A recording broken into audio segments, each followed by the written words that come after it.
વડોદરાની એક યુવતી સાથે થોડા સમય પહેલા અમેરિકાના વતની તરીકે અને યુકેની હાર્બન એનર્જીના કેમિકલ એન્જિનિયર તરીકે વાતચીત કરનાર ઠગે પોતે આસામમાં નોકરી કરવા આવનાર છે તેમ કહી વાતોમાં ફસાવી હતી।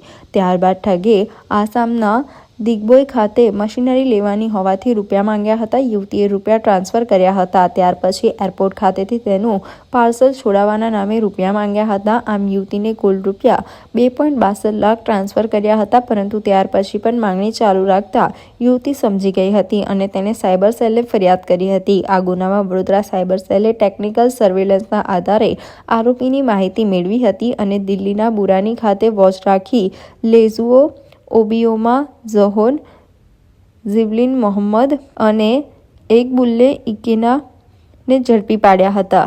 ઇન્સ્ટાગ્રામના માધ્યમથી તેઓએ ભોગ બનનારનો સંપર્ક કરેલ। આરોપીઓ મૂળ નાઇજીરિયાના છે। ક્યાંથી ચલાવતા હતા મિત્રો? કઈ જગ્યાએ ચલાવતા? દિલ્હી ખાતે રહીને એ લોકો નેટવર્ક ચલાવતા હતા અને એમના ફોનમાંથી બીજી પણ ડિટેલ્સ મળી છે, જેમાં ઇન્ડિયાના અને અમુક નાગરિકો બહારના પણ ભોગ બનનાર હોય તેવી શક્યતા છે। પ્રાથમિક તપાસમાં 15 કરોડથી વધુનો ફ્રોડ હોવાની શક્યતા છે, જેની વધુ તપાસ જારી છે। આ લોકોનું કામ આ જ હતું કે બીજું કામ? પ્રાથમિક તપાસમાં આ લોકો એક સ્ક્રિપ્ટ તૈયાર કરતા હતા અને એ સ્ક્રિપ્ટ જે તે માણસ જે પણ ભોગ બનનાર છે એને મોકલતા હતા અને તેમને લલચાવી ફૂસલાવી એમના પૈસા પડાવતા હતા। કેટલા સમયથી ઇન્ડિયામાં દિલ્હીમાં હતા?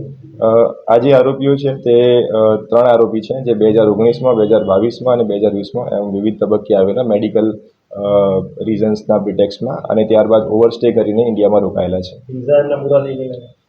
હા, વિઝા પૂરા થઈ ગયા। 3 આરોપીઓ છે જે ભોગ બનનારના સાથેના ગુના સાથે સંકળાયેલ છે। વધુ આરોપીઓની તપાસ જારી છે।